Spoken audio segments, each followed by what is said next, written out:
오늘 하나님께 주신 말씀 사도행전 21장 27절부터 36절까지 말씀입니다. 27절 하나님의 말씀입니다.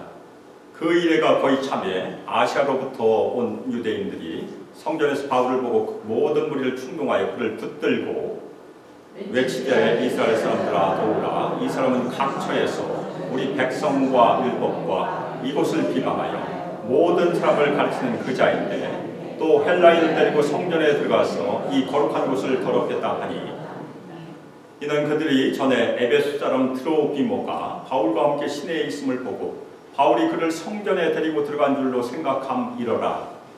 온 성이 소동하여 백성이 달려와 모여 바울을 잡아 성전 밖으로 끌고 나가니 문들이 곧 닫히더라. 그들이 그를 죽이려 할 때에 온 예루살렘이 요란하다는 소문이 군대 천부장에게 들리매 그가 급히 군인들과 백부장들을 거느리고 달려 내려가니 그들이 천부장과 군인들을 보고 바울 치기를 그치는지라. 이에 천부장이 가까이 가서 바울을 잡아 두 쇠사슬로 결박하라 명하고 그가 누구이며 그가 무슨 일을 하였느냐 물으니 우리 가운데서 어떤 이는 이런 말로 어떤 이는 저런 말로 소리치거늘 천부장이 소동으로 말미암아 진상을 알 수 없어 그를 영내로 데려가라 명하니라. 바울이 층대에 이를 때 무리의 폭행으로 말미암아 군사들에게 들려가니 이는 백성의 무리가 그를 없이 하자고 외치며 따라가이러라. 아멘. 아멘. 이 시간 바울을 잡아 두 쇠사슬로 결박하라 명하고 라는 설교 제목으로 주님의 말씀을 증거하도록 하겠습니다. 저희가 구약에서 보면 많은 인물들이 나오죠. 아브라함도 있고 이삭도 있고 야곱도 있고 그리고 요셉도 있고. 그런데 구약에서 있는 그 특정 인물들 아니면 사건들 아니면 제사 제도 같은 것들이 장차 오실 예수 그리스도를 나타낸다고 믿는 그런 개념이 있어요. 저희가 신학적으로는 모형론이라고 합니다. 영어로 하면 타이폴로지가 되는데 여러 예수님의 모형들이 구약에 등장하는데 그 중에 대표적인 모형 중에 하나가 지난번에도 저희가 살펴봤던 요셉이에요. 요셉의 생애가 예수님의 생애와 많이 닮아 있습니다.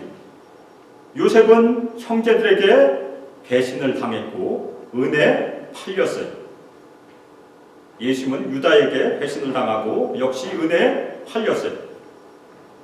그리고 고난을 겪게 됩니다. 그런데 요셉의 인생 가운데 나중에 어떻게 됩니까? 애굽의 총리가 되고 자기 백성을 기근에서 구원하는 구원자 역할을 하죠. 그래서 요셉의 생애가 예수님의 생애와 많이 닮아 있어요. 예수님도 유대인에게 버림받았습니다. 그리고 로마인에 의하여 십자가에서 처형당하셨지만 그걸로 끝난 것이 아니죠. 부활하셔서 승천하시고 하나님의 우편으로 올려주셨어요. 그래서 예수님의 생애와 요셉의 생애가 많이 비슷합니다. 그런데 예수님께서 이 땅에서 걸으신 길은 올라가는 길이 아니었어요. 빌보서 2장에 보면 바울이 예수님의 생애를 내려가는 길과 올라가는 길로 잘 설명하고 있는데 그 중에 내려가는 길이 있습니다. 자기를 비우시고 자기를 낮추시고 십자가에서 죽기까지 낮아지는 길이 예수님의 길이에요. 그런데 예수님의 종 바울이 우리가 지금 읽고 있는 이 부분에서 그리고 사도행전 끝까지 그 길을 따라갑니다. 예수님이 가신 길, 예수님의 길을 바울이 걸어가고 있는 것입니다. 그것이 사도행전 끝까지 가는 길이에요. 그 길은 유대인들에게, 바울은 유대인이에요. 자신이 히브리인 중에 히브리인이라고 자랑합니다. 바리새인이고 가말리엘 문화에서 교육을 받았던 아주 뛰어난 학자예요. 그런데 자신의 동족에게 버림을 받게 됩니다. 그리고 체포당하고 그리고 이방인에게 넘겨져서 로마까지 가는 그 기록이 사도행전 28장까지 기록이에요. 물론 사도행전 28장에서 바울이 죽는 것은 기록이 되어 있지 않습니다. 그런데 결국 바울도 처형을 당하게 돼요. 그래서 오늘 말씀 저희가 바울이 가는 길을 저희가 살펴보게 되는데 그 길을 통해서 이 땅에서 예수님께서 보여주신 예수님의 길을 저희가 마음에 새기기를 주님의 이름으로 축원합니다. 아멘. 지난번에 저희가 살펴본 것은 무엇입니까? 바울이 예루살렘에 도착했어요. 오순절에. 그런데 야고보와 장로들이 와서 바울을 권변합니다. 바울이 유대인의 율법을 잘 준수하는지 보여달라고 공식적으로. 그래서 결례를 하게 됩니다. 이방인의 지역에 갔다 왔으니까 7일 동안 정결례를 거치고 그리고 나실인 소원을 한 사람들에게 비용을 지불한 것을 하도록 해요. 그래서 그것이 다 마무리된 7일이 다 되어가고 있었어요. 만일 아무 일이 없으면 바울은 자신이 율법을 지킨다는 것을 공개적으로 보여주고 자신이 거하는 장소로 돌아가게 되는 것입니다. 그런데 아무 일이 없이 지나가지 않았어요. 이때는 유대인의 큰 명절 중에 하나인 오순절 기간이었습니다. 많은 유대인들이 각지에서 예루살렘으로 올라와 있었어요. 그런데 그 중에서 아시아 지역에서 온 유대인들이 있었습니다. 아시아 지역은 현재 투르키의 지역이죠. 터키의 서부 쪽에 해당하는 지역이에요. 그런데 29절을 보면 이 사람들이 에베소 사람 드로비모를 알아보는 것으로 봐서 이 유대인들은 에베소 출신일 것으로 저희가 추측할 수 있어요. 그런데 바울이 에베소에서 사역할 때 처음에 회당에서 축출이 돼요. 바울이 전하는 하나님의 도를 비방했던 사람들이 거기 있었기 때문에 회당에서 나와서 회당 옆에서 모이게 되죠. 그리고 나중에는 두란노 서원에서 모이게 됩니다. 그런데 이 사람들이 성전에서 바울을 보았어요. 그런데 그냥 보고 지나친 것이 아니고 바울을 알아보았다는 것이 문제였습니다. 바울은 아시아에서 예수 그리스도의 복음을 회당에서도 전파하고 시장에서도 전파하고 여러 곳에서 전파하고 사람들을 설득하였습니다. 유대인들이 당연히 바울을 기억할 수밖에 없어요.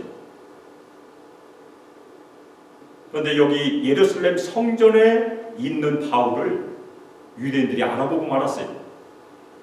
그런데 그냥 지나치면 좋았을 텐데 가만히 있지 않았습니다. 이 사람들은 군중들을 선동하기 시작했어요. 에베소에서도 선동했습니다. 결국 바울을 붙잡았어요. 이것은 무엇을 말해줍니까? 아가보의 예언 중에 첫 번째 부분이 성취되고 있습니다. 유대인들에게 체포당한 것입니다. 바울은 이 당시 성전의 내부 뜰 중에 하나에 있었습니다. 그 안에서 유대인에게 체포를 당한 것입니다. 그런데 나실인 서약을 한 사람들은 자신들의 재물을 태우는 장소가 따로 있었어요. 그 장소는 여인의 뜰의 구석에 있었습니다. 그래서 바울이 나실인 서약을 한 네 사람과 함께 있었다면 여인의 뜰에서 체포를 당했던 것으로 저희가 추측할 수 있어요. 여인의 뜰에서 들어가면 남자의 뜰이 나옵니다. 남자의 뜰. 그 당시에 성전은 밖에는 이방의 뜰, 들어가면 여인의 뜰, 더 들어가면 유대인 남자의 뜰이 구분이 되어 있었어요. 이 유대인들은 아시아에서도 군중들 선동해서 바울을 여러 번 위험에 빠뜨린 적이 있었어요. 근데 여기서도 군중들 선동해서 바울을 위험에 빠뜨리고 심지어는 죽이려고 합니다. 바울은 지금 어디에 서 있습니까?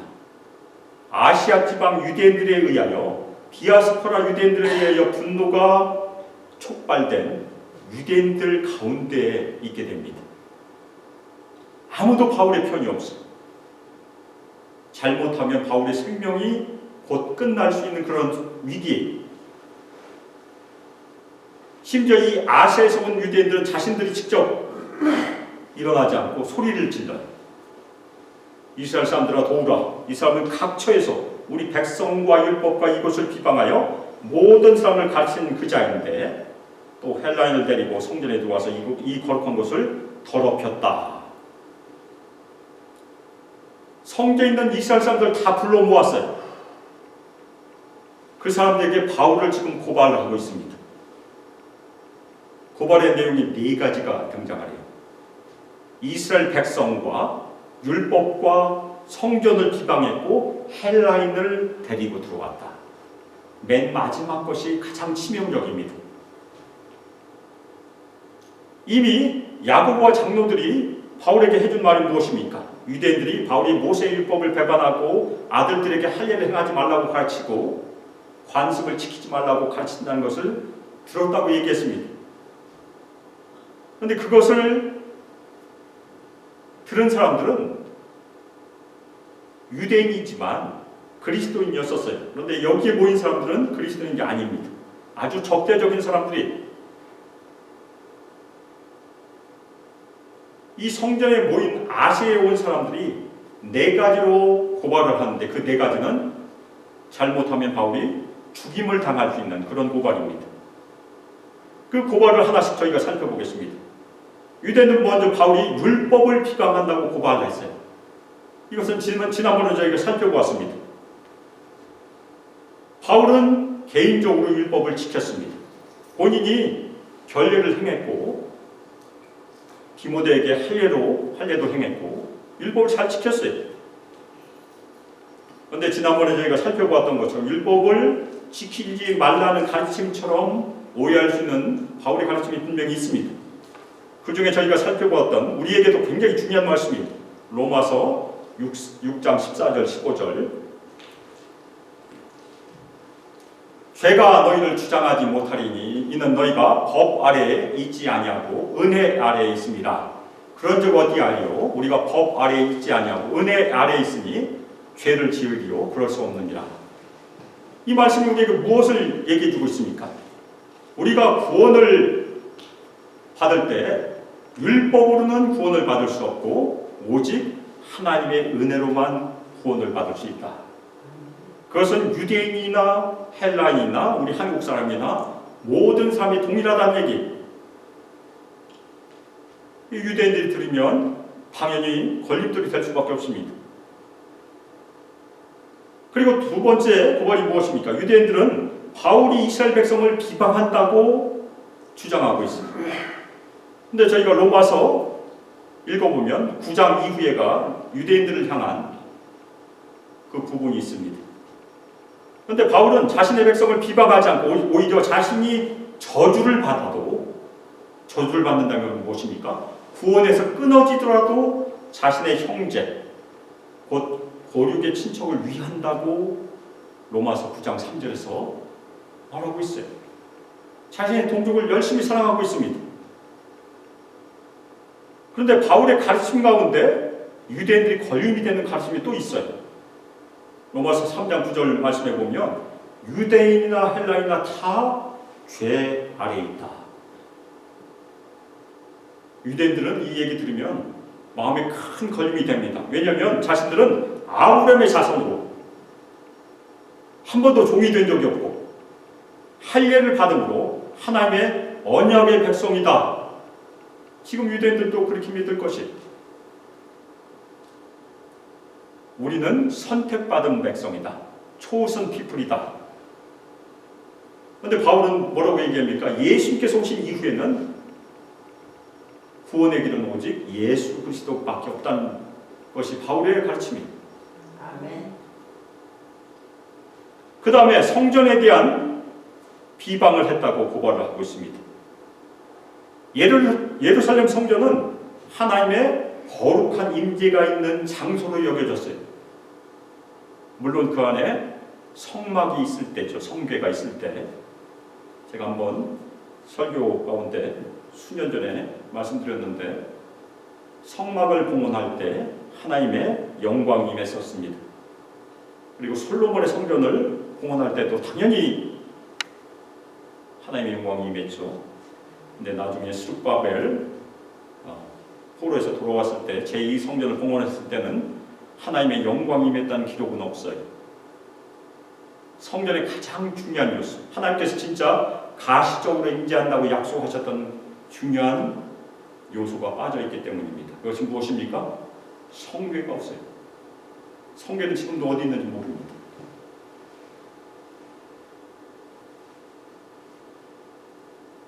물론 예루살렘 성전은 거룩한 장소로 계속해서 믿고 있습니다. 이방인들이 예루살렘 성전을 한번 침략한 적이 있었어요. 돼지 피를 바치고 했던 아주 중요한 사건이 있었습니다. 그런데 3년 후에 유대인들이 다시 한번 성전을 봉헌하는 의식을 한다고 합니다. 그 정도로 성전이 중요해요. 유대인들이 희생 제물을 바치고 죄를 용서받고 정결함을 회복할 수 있는 장소가 바로 거기예요. 그런데 바울은 뭐라고 가르쳤습니까? 예수 그리스도를 믿음으로 죄를 용서받고 의롭다함을 얻을 수 있다. 더 이상 장소가 중요하지 않다. 그러니까 성전이 하나님의 백성들 속죄하는 아주 배타적이고 효과적인 장소가 더 이상 아니라는 것이 신약의 가르침이에요. 바울은 사도행전 17장 24절에서 하나님은 천주의 주제시니 손으로 지은 전, 곧 성전에 계시지 아니하신다고 가르쳤습니다. 물론 이것은 예루살렘 성전의 가치를 폄하하거나 훼손한 것이 아니에요. 하나님은 어디나 계신 하나님이시다. 그런데 유대인들에게 걸림이 된 중요한 가르침이 고린도 전서에 있습니다. 우리 성도 개개인이 그리고 우리 성도가 모인 공동체가 하나님의 성전이다. 고린도전서 3장 16절 너희는 너희가 하나님의 성전인 것고 하나님의 성령이 너희 안에 계신 것을 알지 못하느냐. 이런 성전에 대한 가르침은 분명히 유대인들을 자극했을 것이에요. 그런데 바울이 예루살렘 성전이 쓸모 없어졌다고 가르치진 않았습니다. 그런데 맨 마지막 중요한 고발이 여기 등장합니다. 바울이 헬라인을 데리고 성전 안으로 들어갔다. 그 거룩한 정수를 더럽혔다고 고발했어요. 헬라인도 성전 밖에 있는 이방인들까지는 갈 수 있었어요.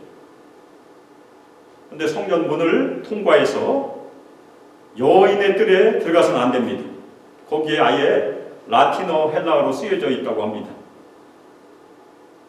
지금은 성전이 없으니까 우리가 알 수는 없겠지만 예신 당시에 그렇게 써 있었대요. 들어가는 사람은 사형에 처해진다. 유대인에 들어가는 것은 헬라인이 절대로 들어갈 수 없어요.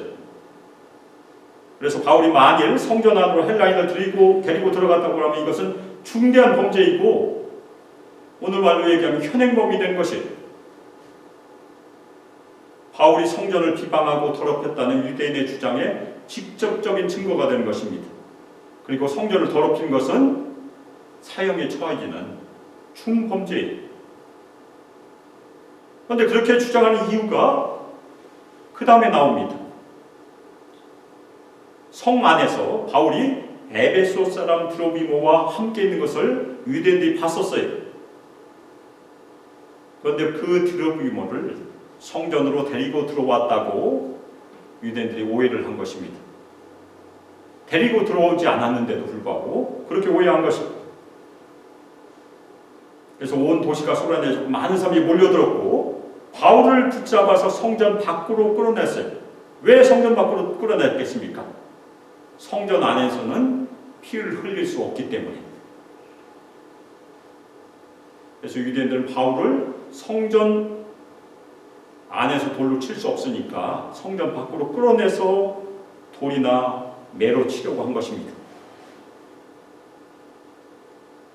예수님은 어디서 돌아가셨습니까? 골고다에서 돌아가셨죠. 그것은 성문 밖에 있어요.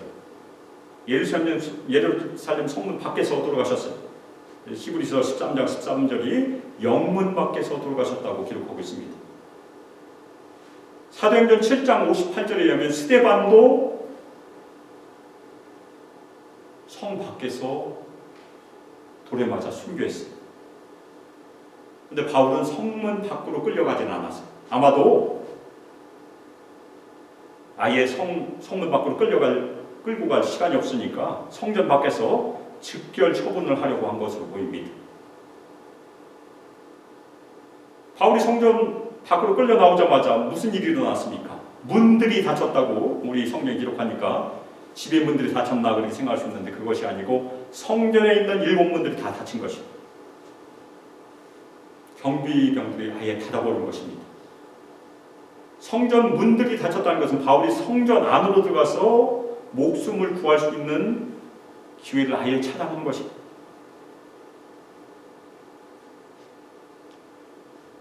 그리고 유대교의 중심인 성전 문이 닫혔다는 것은 바울은 지금 유대 공동체로부터 완전히 쫓겨났다는 것입니다. 더 이상 바울을 도와줄 사람이 없다는 얘기. 아예 목숨을 구할 수 있는 길들을 다 차단해버린 것입니다. 그리고 성전 내부가 바울의 피로 더러워진 것도 아예 막았다는 얘기입니다.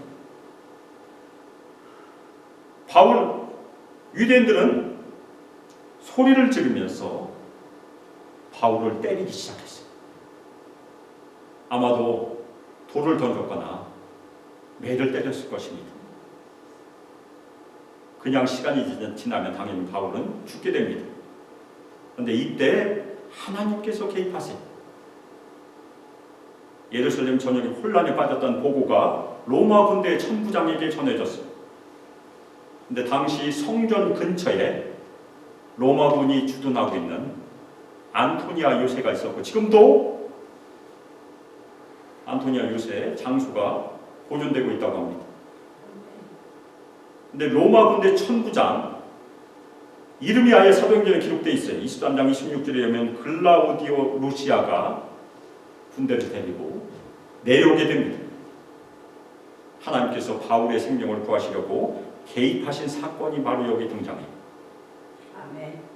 왜 하나님께서는 바울의 생명을 구하셨을까? 바울은 아직 순교할 때가 안 됐다는 얘기입니다. 바울에게는 아직 이 땅에서 할 일이 남아있다는 얘기예요. 바울이 이미 자신의 강한 소망을 말했어요. 로마도 보아야 하리라.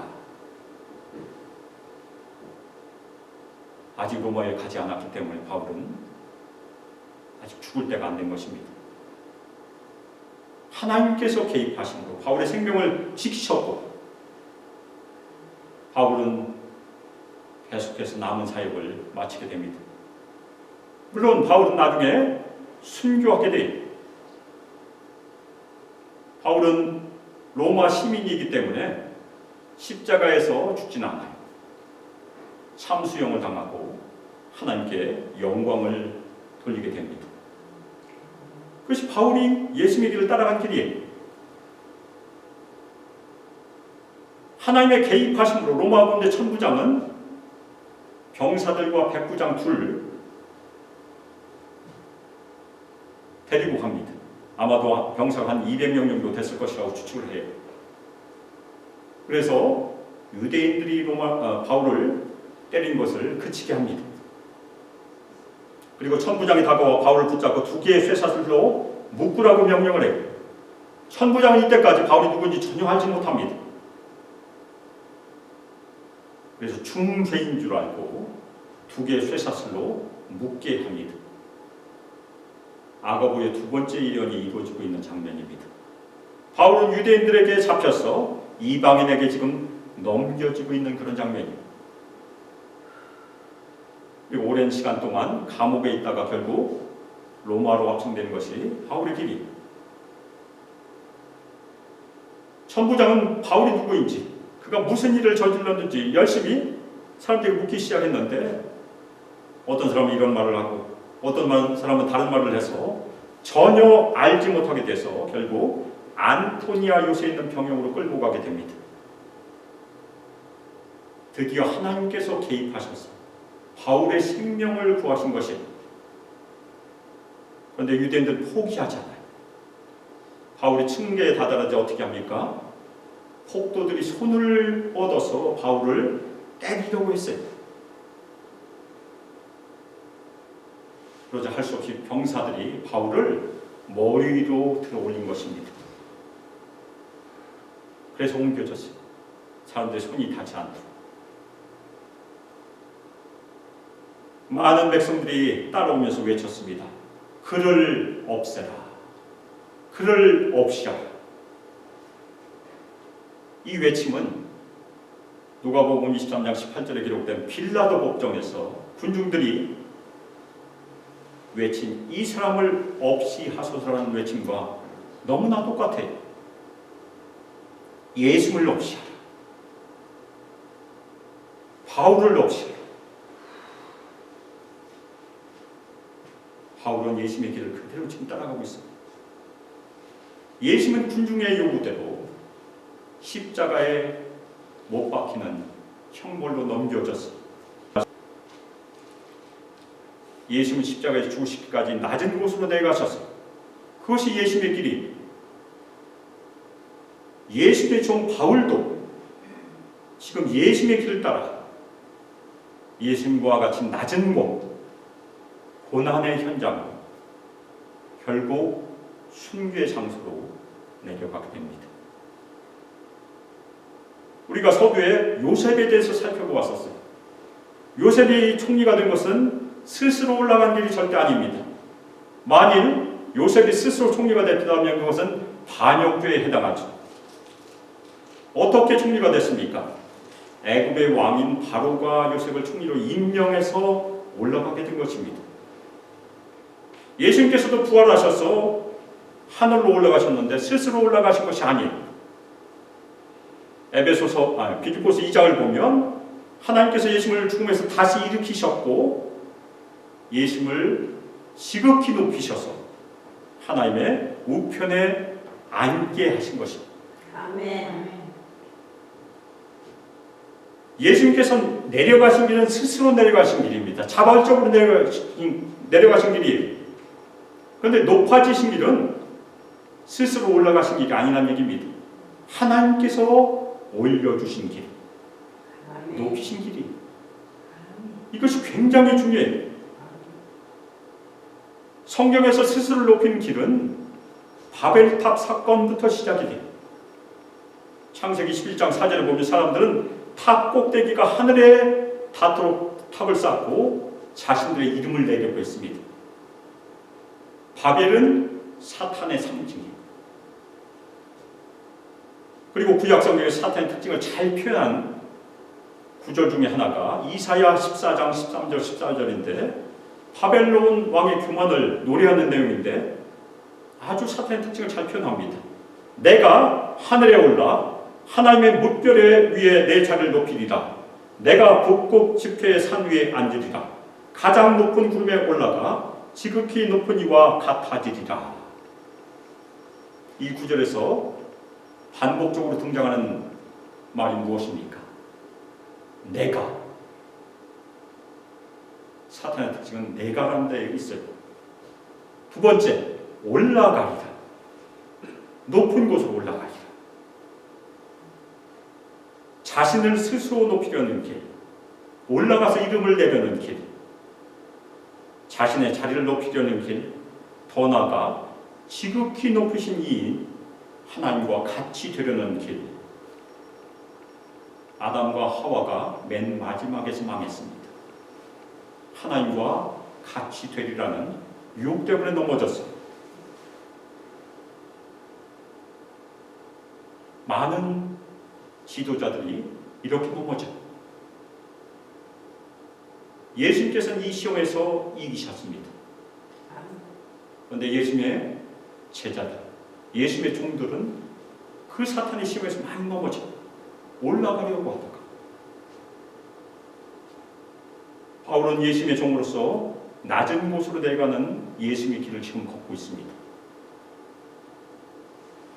우리가 우리 자신을 살펴봐야 됩니다. 우리는 지금 누구의 길을 걷고 있는가? 예수님의 길인가? 아니면 정반대 사탄의 길인가? 우리 오늘 찬양했던 것처럼 우리 모든 성도들은 겸손과 온유로 옷을 입고 자기 자신의 낮춤으로 예수님을 따라야 됩니다. 우리 모든 성도들 온유하시고 겸손하신 예수님의 길을 함께 걸으시기를 주님의 이름으로 축원합니다. 아멘. 그것은 내려가는 길이에요. 아멘. 그러면 이 땅에서 우리가 복을 받지 못하는가? 그렇지 않아요. 복은 하나님께 속해 있습니다. 아멘. 하나님께서는 하나님의 때에 우리 겸손한 우리 성도들, 겸손한 우리 숨막기를 불쌍히 여겨주시고 높여주시고 복을 부어주실 것입니다. 아멘. 사도 베드로는 베드로전서 5장 6절에서 우리에게 권면합니다. 그러므로 하나님의 능하신 손 아래에서 겸손하라. 때가 되면 너희를 높이시리라. 아멘. 사랑하는 소망교 성도 여러분, 우리 모두 예수님께서 이 땅에서 걸어가신 온유와 겸손의 길을 다 따르시기를 주님의 이름으로 축원합니다. 아멘. 우리 모든 성도들 오늘 어머니날 주일을 맞아서 서로 사랑하고 서로 격려하고 서로 위로하고 서로 세워주는 복된 공동체를 이루어 가시기를 주 예수 그리스도의 이름으로 축복하며 기도합니다. 아멘. 이제는 주 예수 그리스도의 은혜와 하나님의 사랑과 성령 하나님의 교통교제하심과 우리에게 권능을 부어주시고 우리 모든 성도들에게 충만히 마시고 우리 모든 성도들 인도하시며 이 땅에서 예수 그리스도를 늘 신사하게 믿고 주님께 엎드려 순종하고 예수님께서 이 땅에서 보이신 낮은 곳으로 내가는 그 길을 따라서 주님의 온유하시고 겸손하신 그 사랑의 힘입어 서로 사랑하며 서로 권면하고 서로 격려하며 서로 위로하는 소망 공동체를 이루기를 소망하며 결단한 우리 소망계 모든 성도들과 청년들과 유수아이들 위해 영원토록 함께하기를 주 예수 그리스도의 이름으로 축복하며 기도합니다. 아멘.